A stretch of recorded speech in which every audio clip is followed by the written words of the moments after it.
आयशा,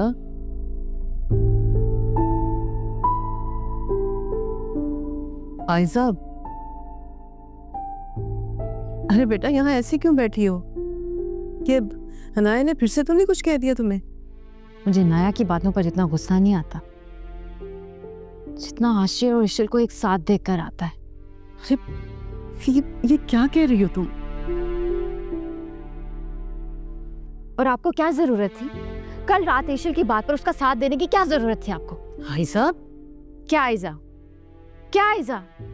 आप तो सब कुछ जानती थी ना, आपको पता था ये सब कुछ होगा, फिर अब आप खुद इसमें मसले पैदा करने का सबब क्यों बन रही हैं? अरे देखो बेटा, वो बातें जो मुझे बहुत देर के बाद समझ में आई है ना, वो बातें मैं तुम्हें वक्त से पहले समझाने की कोशिश कर रही हूँ बेटा, बस इतनी सी बात है और कुछ नहीं। अम्मी, मेरे लिए अब समझना नामुमकिन है, इसीलिए इन सब बातों के लिए मुझे तैयार करना छोड़ दें और मेरे अंदर की आग को मत बढ़ाएं।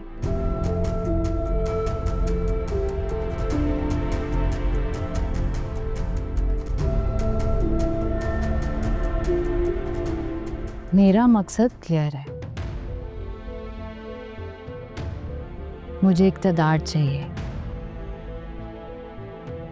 इस घर का इक़्तिदार, इस घर में रहने वाले लोगों की जिंदगियों का इक़्तिदार।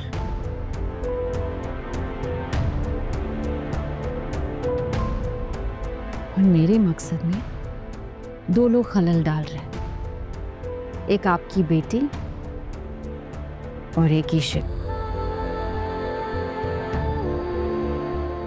इनको अपने मकसद के सामने से हटाने के लिए मैं कुछ भी कर सकती हूँ, किसी भी हद तक जा सकती हूँ। आयशा बेटा, सब कुछ तो है तुम्हारे पास, सब कुछ है, ये इक़्तिदार, रुतबा, सब कुछ है तुम्हारे पास बेटा। इसे संभाल के रखो, कहीं ऐसा ना हो कि तुम इसे गंवा दो बेटा।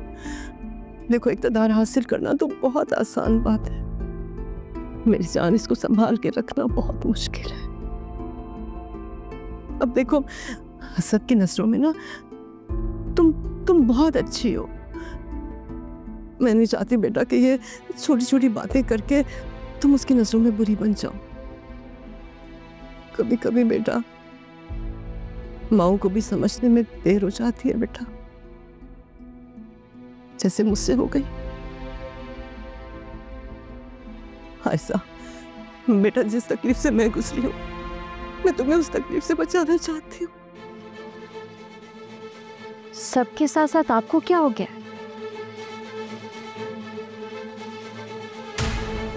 एक बात याद रखें अम्मी, मुंह में निवाला डालकर वापस नहीं लिया जाता।